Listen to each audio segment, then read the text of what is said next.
அஸ்ஸலாமு அலைக்கும். Welcome to Shala's recipes. இன்றைக்கி என்ன ரெசிபி பார்க்க போகிறோம்னா, கிறிஸ்மஸ் ஸ்பெஷலாக rose milk cake, eggless rose milk cake. வாங்க எப்படி செய்யலான்னு பார்க்கலாம். தயிர் அரை கப் சேர்த்துக்கோங்க, சுகர் அரை cup, rose milk essence 1/4 teaspoon சேர்த்து நல்லா மிக்ஸ் பண்ணிக்கோங்க.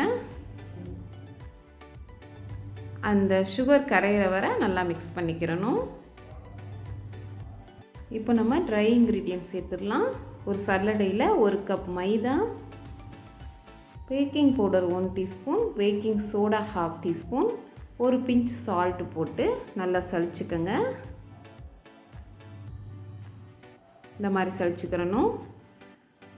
இப்போ ஒரு ஸ்பேச்சுலர் வச்சு மெல்லமாக மிக்ஸ் பண்ணிக்கோங்க. 1/2 கப் மில்க் சேர்த்துக்கலாம். இது ரா மில்க் தாங்க இது. இப்போ கெட்டி இல்லாமல் நல்லா மிக்ஸ் பண்ணிக்கிறணும்.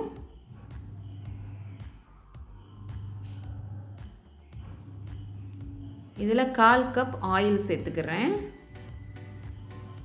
சேர்த்து அதையும் மிக்ஸ் பண்ணிக்கோங்க.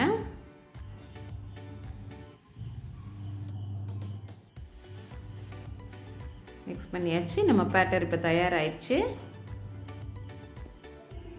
இப்போ நான் 7 இன்ச் பேன் எடுத்திருக்கேன். இதில் ஆயில் அப்ளை பண்ணிக்கிடலாம். கிளாஸ் பேன்னால் நம்ம பார்ச்மெண்ட் பேப்பர் போடணுன்னு அவசியம் கிடையாது. இப்போ பேட்டர் அதில் சேர்த்துடலாம். நான் கேக் செய்கிறதுக்கு முன்னாடியே ஓவனை 170 டிகிரி செல்சியஸில் ஒரு 5 நிமிஷம் ப்ரீஹீட் பண்ணி வச்சுருக்கேன். இதை 3 டைம் டேப் பண்ணி ஓவனுக்குள்ளே வச்சுருங்க. எனக்கு இந்த கேக் குக் ஆகிறதுக்கு 30லேருந்து 40 நிமிஷம் ஆச்சு. நீங்கள் இடையில டூத் பிக் வச்சு செக் பண்ணிக்கோங்க. இதை கம்ப்ளீட்டாக கூல் ஆகட்டும்.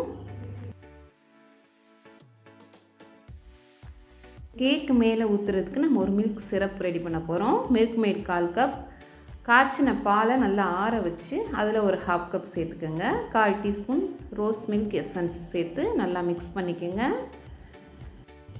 கேக் கம்ப்ளீட்டாக ஆறினதுக்கப்புறம் இந்த மாதிரி ஒரு ஃபோர்க்கை வச்சு ஹோல் போட்டுக்கோங்க. இப்போ நம்ம செஞ்சு வச்ச மில்க் சிரப்பை அதில் சேர்த்துடலாம். நம்ம சேர்த்த உடனே ஃபுல்லாக அப்படியே அப்சர்வ் ஆயிரும். இதுக்கு மேலே நம்ம விப்பிங் க்ரீம் அப்ளை பண்ணிக்கலாம். உங்களுக்கு எந்த அளவுக்கு தேவையோ அந்த அளவுக்கு நீங்கள் விப்பிங் க்ரீம் அப்ளை பண்ணிக்கோங்க. மேலே இந்த மாதிரி சரி பண்ணிக்கலாம். அப்போ தான் நமக்கு கட் பண்ணும் போது ஈவனாக வரும். மேலே கொஞ்சமாக ரோஸ் பெட்டல்ஸ் பார்க்குறதுக்கு அழகாக இருக்கணுங்கிறதுக்காக கொஞ்சமாக நட்ஸ், நீங்கள் என்ன நட்ஸ் விரும்புகிறீங்களோ போட்டுக்கோங்க. அவ்வளோதான், நம்மளுடைய ரோஸ் மில்க் கேக் சூப்பராக தயாராகிடுச்சு. இதை ஃப்ரிட்ஜில் வச்சு நம்ம சர்வ் பண்ணோம்னா டேஸ்ட்டு சூப்பராக இருக்கும். கட் பண்ணி காமிக்கிறேன் பாருங்கள், இவ்வளோ ஸ்மூத்தாக சாஃப்டாக இருக்குன்னு. அவ்வளோதான், நம்மளுடைய Christmas special rose milk cake சூப்பராக தயாராகிடுச்சு. நீங்கள் ட்ரை பண்ணி பாருங்கள். ட்ரை பண்ணி பார்த்துட்டு எப்படி இருக்குன்னு எனக்கு கமெண்ட்டில் சொல்லுங்கள்.